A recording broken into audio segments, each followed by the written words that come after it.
Masechet Baba Batra, Daf Chaf. We're in the middle of discussing this statement of Shemuel, Rakik eno mema'et bechalon. It's a case where you have a corpse in one room, and that room is adjacent to another with a small window in between. If that window has the space of a tefach, then the corpse impurity will not only fill the room that it's in, but also will travel through the window and make tameh everything in the adjacent room. However, if that window is blocked up, then that whatever is blocking it will serve as a barrier and the tumah will not go through. So we're talking about what is considered a barrier and what not. So Shemuel said that a wafer that's put in the window that then makes it smaller than one tefach does not count. Even though the wafer is making the airspace smaller, a wafer is something that is useful. You're going to take it away and eat it, or even if it got moist and disgusting, you'll feed it to an animal, and therefore you're not planning on leaving it there, you're planning on taking it. And for that reason, it does not count as a barrier. That was the opinion of Shemuel, and now we're going to challenge that from a baraita. We're going to see a whole list of things. Everything in the beginning of this list, they do count as a barrier. And the first one is grass that someone plucked from the ground and put it in the windowsill over there. So that counts as a barrier. And the question is why? One is not going to leave the grass there. The Gemara is going to ask. It's useful to feed to your animal. Okay, we're going to ask about each thing on this list. So let's see all the things on the list first, and then we'll see the questions and the answers.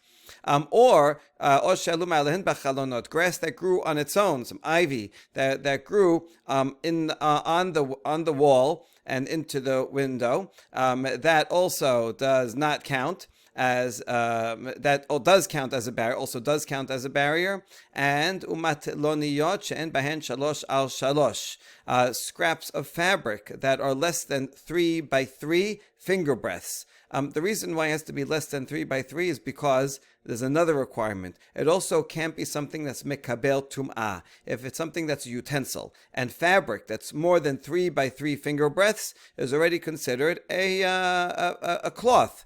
It's usable. And if it's mikabel tum'ah, if it's susceptible to receiving tum'ah, then it will itself become tameh from the corpse impurity and is not going to act as a barrier. So that's another. It has to be both something that you're not going to use and it's not mikabel tum'ah, and then it does act as a barrier, and this fulfills both of those requirements.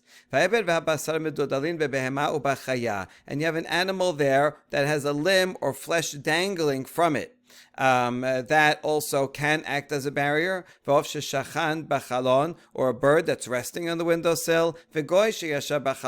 A bit of a strange situation of a non-Jew who's sitting in the window, and so it could be a relatively big window, but by him sitting there, the leftover space is smaller than a tefach, and that does act as a barrier. We'll ask about that. Can he move out of the way? Uben Shimon, who's not going to stay there forever. Uben Shimon munach bachalon, or a baby, newborn baby that was born after 8 months of pregnancy, which in the olden days was considered not viable. The baby, it can be born, but it won't live long. Vehamelach, and salt, chli cheres v'sefer Torah, and an earthenware shard, and a sefer Torah. All these things, if they are in the window, and by them being there, it makes the space of the window smaller. Without them, the space is bigger than a tefach.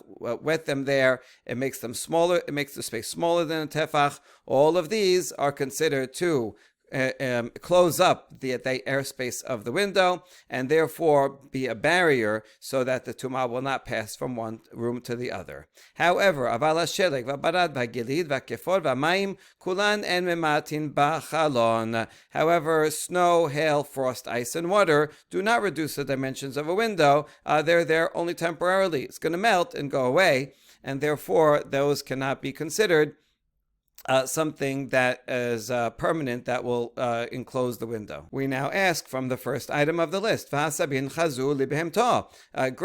that someone pulled up from the ground and put on the windowsill is usable. Someone will take it and feed it to his animals. So why are you saying that it acts as a barrier? This seems to contradict Shemuel, because Shemuel said the same thing with a wafer. It's there, but you're going to use it and feed it to your animal, and therefore Shemuel said it does not act as a barrier. Here too, it should not act as a barrier since you're going to use it. And the answer is ba'afrazta. We're talking about grass that is poisonous. It could be this oleander or iris or sour grass that is not good to feed to an animal, and therefore it has no use, and the person is just going to leave it there. Or grass that grows out of the wall. Now that also it damages the wall if you leave it there. So that's something that the owner is not going to leave. He's going to pull it out, and therefore it should not act as a barrier.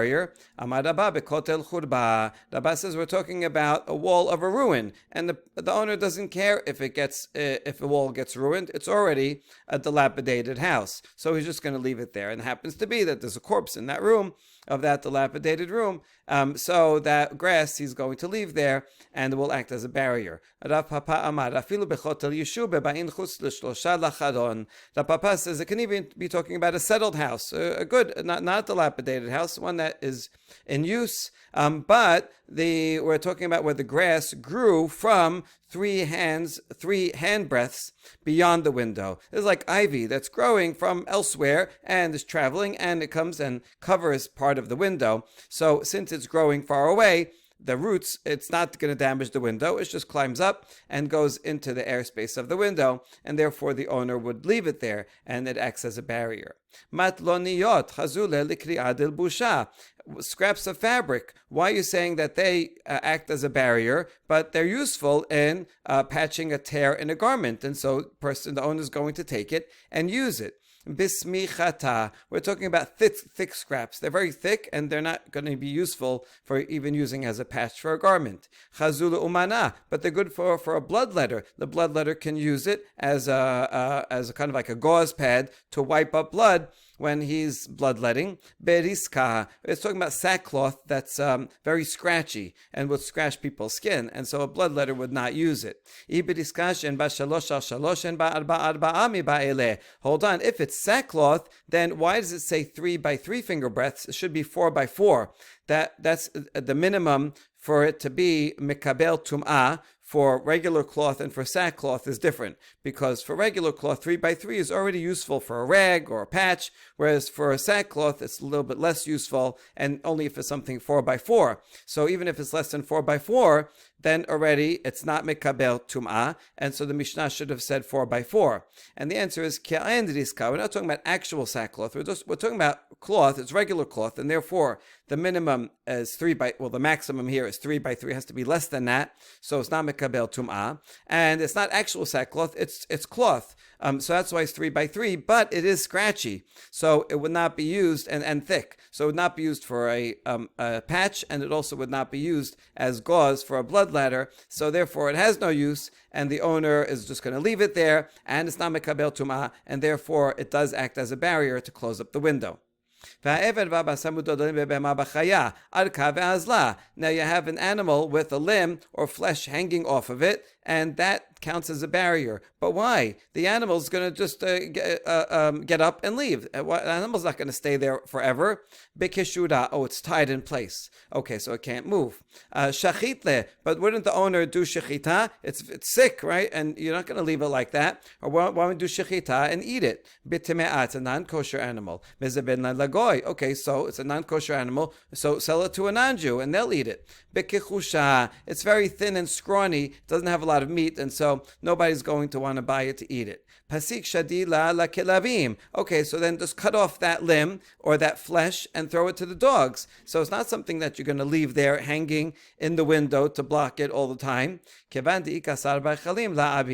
to cut off its limb, that will cause suffering to the animal, and the owner is not going to want to do that. Therefore, he's just going to leave it there, and he's not going to cut it off. And since he's going to leave it there, so it acts as a barrier. But shachan b'chalon, parach ve'azil. Now a bird that's resting in the window, how could that act as a barrier? It's going to just get up and fly away. Bekashut. Oh, it's tied up also. Shachite. Well then, wouldn't the owner do shechita and eat it? Betamez. No, it's a non-kosher bird. Bezaben legoy. Okay, sell it to a non-Jew, so the non-Jew will eat it. Beklanita. It's a type of bird that is very scrawny. It's just bones, has no meat. And therefore, no one's going to buy it to eat it. Yaheb linuka. Okay, the owner will take it and give it to a child as a toy. That's the toys that they use. They would play with the little bird. Bemisaret. It's a bird that scratches, and so it would not even be useful as a toy for a child. Kilanita la mesarta. Wait a second. You just said it's this kilanita bird that's bony. But that bird does not scratch, so it would be used as a toy. And the answer is ke'en kilanita. No, not actually. If it was actual kilanita, then you're right, it could be used as a toy. But we're talking about a different animal that on the one hand is bony, but does scratch people, and therefore it has absolutely no use, and it's tied up there, and so the owner is not going to take it away. And since it's there and not going anywhere, it can be a barrier to the airspace. A non-Jew sitting in the windowsill. Well, he's going to get up and leave. Bekafut. Oh, he's tied up. Okay, but his friend will come and free him. He's not going to just stay there forever. Someone's going to free him. No, the goy that's sitting there is a leper, and nobody wants to come near him because it's contagious. Okay, another leper will come. His friend will come and untie him and release him, and he doesn't care that's contagious because he also has leprosy. Okay, not a leper, but rather someone who was a prisoner of the government.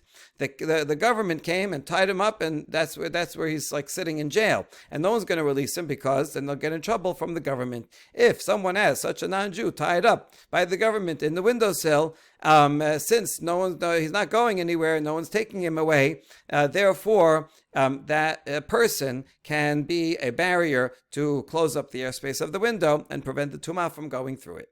And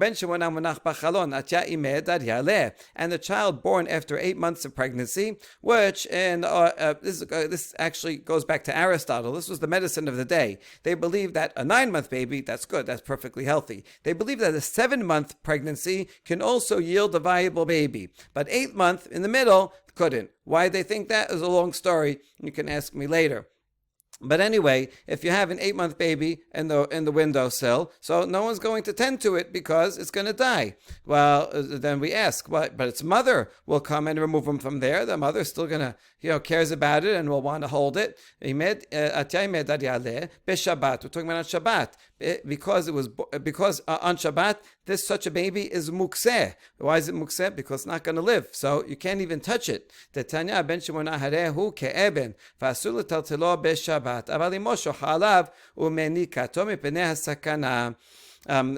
Baraita teaches that a baby born after 8 months of pregnancy is like a rock, and one is not allowed to move it on Shabbat because it's mukseh. However, its mother is allowed not to move it, but to bend over the child and nurse it because of danger for the mother. If the mother doesn't nurse, then it will cause the mother, to be ill, but not for the sake of the baby, which again they believed was not viable. Obviously, this is not going to be, do not practice this at home. An 8-month baby is perfectly viable, certainly with modern medicine, and probably even back then it was. Okay, but anyway, that's what we're talking about, and that's why the baby, no one's going to move it because it's Shabbat and it's an 8-month baby. Salt, if there's some salt in the window, that makes a barrier. Why? This is useful, right? You're going to be eating something, I need some salt, and you're going to go to the windowsill and take it. It's bitter salt, and no one's going to eat. It's still useful for tanning hides. You need salt for tanning hides. To eat there's thorns in it, so it's not going to be used for that either. Yeah, but it's also salt damages the wall, so the owner will remove it in order that it not damage the wall. No, the salt is on a shard of earthenware. It's not directly on the wall, so that therefore it's not going to damage it. In that case, there's a shard there, so why don't we say that the shard will act as a barrier to close up the airspace of the window. The shard is very small, and it's not big enough without the salt to close up the barrier, only if you have the shard and the salt, but the salt is you're going to leave there because it has no use because it's bad salt. And therefore the shard by itself is not sufficient. And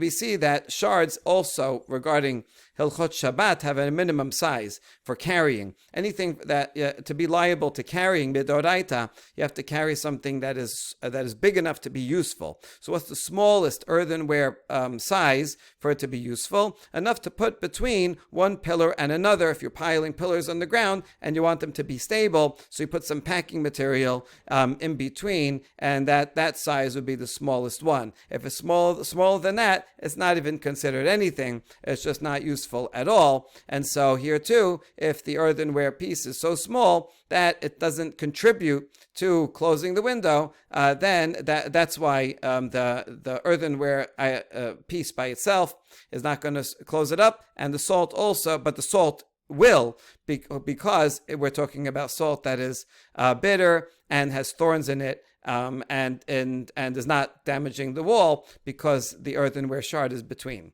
Keli cheres chazile. Now, Beraita says an earthenware vessel does act as a barrier. But why? Wouldn't you use it? Your owner is going to take it away to use it. Temit tanaf. No, it's disgusting. It's all dirty. You're not going to put food in it because it's all dirty. Chazile umana. But a bloodletter would use it to collect blood. He doesn't care if it's dirty. He just wants it to collect the blood. Dimin kava has a hole in it, and therefore it's not useful for anything. Sefer Torah, chazil mikra. A Sefer Torah in the windowsill acts as a barrier. Hold on, but you can take it and read from it. So the owner's not going to leave it there. Bebalui, it's all worn out and not readable anymore. But don't you have to put it in geniza, in storage, repository? Shamte genizata, and that is the repository. Geniza does not actually mean burying it in the ground. Often today we bury in the ground because it's a holy books or holy tefillin or things like that. We'll bury it in the ground because they're not useful anymore. But genizah literally means just to put it away. So a Sefer Torah, you don't have to bury it. You just put it away in a closet. You want to make sure that no one will use it and think it's kosher. So you have to put it away and not leave it in the regular Aron Kodesh so that no one uses it. So if someone decides this is a worn out Sefer Torah, I'm going to put it on the windowsill. That's where I'm storing it away. Then he's not going to move it, and therefore it can act as a barrier.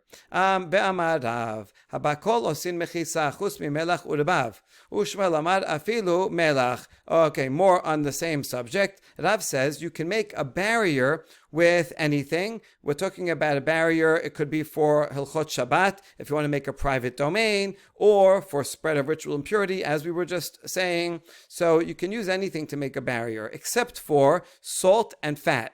Because salt is going to crumble away, fat will melt in the heat, so they're not stable enough. And Shemuel says, he agrees regarding the fat, you can't use it, but he says salt you can use. Rav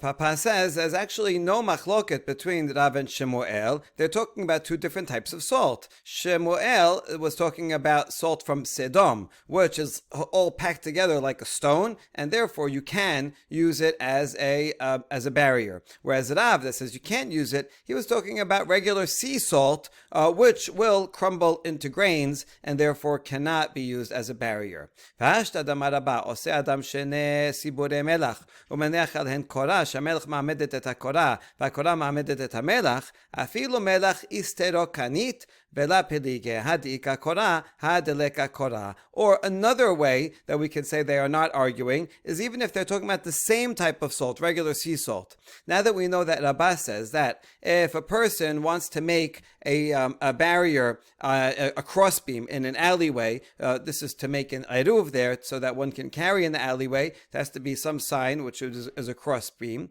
And he said that you can take 2 piles of salt, and the salt by itself is crumbly and is not going to be stable. But if you put a crossbeam on top of it, so then on the one hand the salt is holding up the crossbeam, but also the pressure of the crossbeam pressing down on the salt makes the salt compact and stronger, so that the salt also will not crumble away. And therefore, one can say that both Rav and Shemuel are talking about regular sea salt, but there also is no machloket between them. If you have a beam on top of it, then it'll be strong. And that's what Shemuel was talking about. Whereas if it's just a pile of salt, then it will not be strong. It'll just crumble and go away. And that's what Rav was talking about when he said that you cannot use salt. Now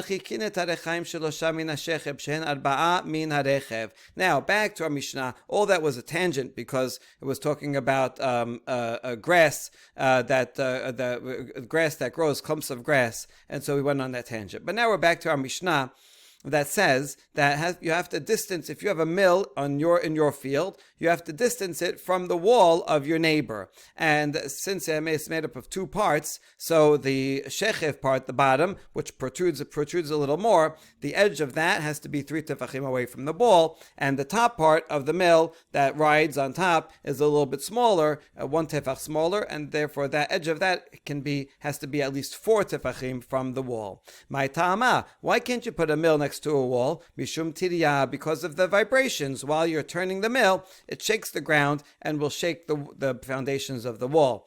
V'hatanya v'shel chamor shelosha min ha'is shehen arba'a min ha'kelet. Hold on, we have a baraita that says that if you have a millstone of a donkey, this is a different type of millstone, not like the two flat donuts that we saw above, but rather this one has a base over here, and you have an item shaped like this. It's kind of like a cone, and you put the wheat on top, and it has a hole for a rod. You put the rod in, and then a person or a donkey, that's probably what's called a donkey mill, would pull the rod around.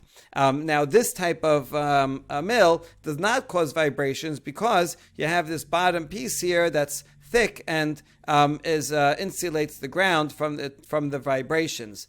And so in that case, you shouldn't need to move it away because there are no vibrations. But the Braita says that in this type of mill, you still have to make it 3 tefachim from the lower stone, which is 4 from the upper stone. You see the upper stone has an indentation, so it goes in 1 tefach compared to the bottom of it. So why would you have to move that away if there's no vibrations? Hatam ma'tirya ela mishum kala. In that case, what vibrations are there? Okay, it's true there's no vibrations, but there is noise. It makes a lot of noise, and the noise itself can damage the wall. I mean, noise is also a vibration, but we're talking about one is vibration directly through the ground, which this doesn't have a lot of, but the other is that it makes so much noise that the noise itself can make the wall vibrate, and that would damage the wall, especially if it's at the same frequency as the wall.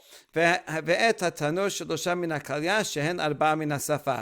then the Mishnah said that you have to distance an oven also from someone else's wall because of the heat. And we're talking about a potbelly oven, where that would be 3 tefachim from the protruding part, the fat part, which is 4 from the rim, where the rim then goes in and is 1 tefach farther away from the wall. Amar Abaye, Shema mina kal yad tanur tefach. Abaye says we can learn from here that the rim of an oven is 1 tefach smaller than the belly of it. Why is that important to know? For buying and selling. If I buy this type of oven from you, then I can expect that the rim is going to be 1 tefach smaller in diameter than the belly of it. And if it's off from that dimension, then I could say, hey, this is not a properly made oven. Okay, while we're talking about ovens, we go right into the next Mishnah. Lo yamid adam tanur betoch habayit elem ken yesh al gabav goba arba amot. I cannot put an oven in my house, and let's say you live above me, I live on the first floor. I cannot put an oven in my house unless there are 4 amot between the top of the oven and the ceiling, because the heat is going to go up and will cause damage to the ceiling if it's too close. But if it's 4 amot in between, then that's enough airspace, and your floor, my ceiling, will be protected. Now, if you put an oven up on top on the second floor, then we have to make sure that there's enough plaster on the floor that is at least 3 tefachim thick in order to protect the floor, my ceiling, from the heat that's going to be generated from the oven, so that the floor, your floor, doesn't get damaged, which will be my ceiling. Ubakira tefach. Now, if the person on the second floor puts a stove generates less heat than an oven, and therefore the person who has a stove on the second floor only has to put plaster that's 1 tefach thick, and that's sufficient to protect my ceiling on the first floor from the heat of your stove on the second floor. Now, in these cases, if it causes damage, then whoever caused the damage has to pay for the damage, right? Whatever it is. When anytime you cause damage, you have to pay. Rabbi Shimon disagrees, and he says, as long as you follow these regulations, so what's the point of saying you have to leave 4 amot of airspace, or you have to make 3 tefachim of plaster, or 1 tefach of plaster? That this is what's necessary and sufficient. As long as you left that amount of space, even if damage is caused, the damager does not have to pay, because the damager took proper precautions. Whereas the Tanakh Kama would say that these are helpful guidelines, right? This is how much you should leave for your, because usually that's enough to protect. But really, whoever causes damage is liable. You're ultimately responsible to make sure that damage doesn't happen. These are just helpful guidelines, not numbers that will make you exempt. לא יפתח אדם חנות של נחתומים ושל סבאים תחת אוסרו של חברו ולא רפת בקר. באמת, ביין התירו, אבל לא רפת בקר. A person is not allowed to open up a bakery or a dye shop under someone else's wine cellar, wine storeroom that's on the second floor, because he's generating a lot of heat when he's baking or making dyes all the time, and that smoke and heat will go up and will damage the wine in the wine storage room. I also, if I'm on the first floor, cannot make a cattle barn right under your wine storage room, because that makes a lot of smells that will also ruin the wine. Now, be'emet means in truth. The original law was that if it's a wine cellar, then I would be permitted to put a bakery or a dye or a dyer shop underneath, because the smoke from the bakery and from the dye shop are not going to damage the wine very much. However, even in the original law, putting a cattle barn was definitely not allowed. So the original law was can't put a cattle barn, and then it was expanded to include also these other items that you can't put underneath the wine storage room. A question on the beginning of the Mishnah, we have a baraita that says that if you put an oven on the second floor, you have to leave 4 tefachim of plaster. And for a kira, for a stove, 3 tefachim. Our Mishnah said 3 and 1. Here it says 4 and 3. How do we deal with this contradiction? Amar Abaye, Kitanyahi bedenachtomin, the Tanur Didan, kikira denachtomin. So no, this baraita is talking about a baker's oven. The baker's oven is hotter and is on all the time, and therefore you need more, 4 and 3 for the baker's stove. The baker's stove is like our oven. A baker's stove produces as much heat as a regular person's oven, and that therefore those are both 3. Lo yiftach chanut. A person cannot open a bakery or a dye shop between someone else's wine storage room. Tana. Imay tarefet kodemet laosar mutar. Baraita says that if I have a cattle barn on the first floor already before you move in, or before you turn your room upstairs into a wine storage room, then I'm allowed to leave my cattle barn there. If I'm there first, I can leave it there. I just can't put it there after you made a wine storage room. Abaye has a question. Let's say right now at the beginning, I'm living downstairs, no cattle, and you're living upstairs, no wine. And then you take a first step in turning your room into a wine storage room by cleaning it out. All right, you broom it and you sprinkle it. They sprinkle water on the ground to make it nice.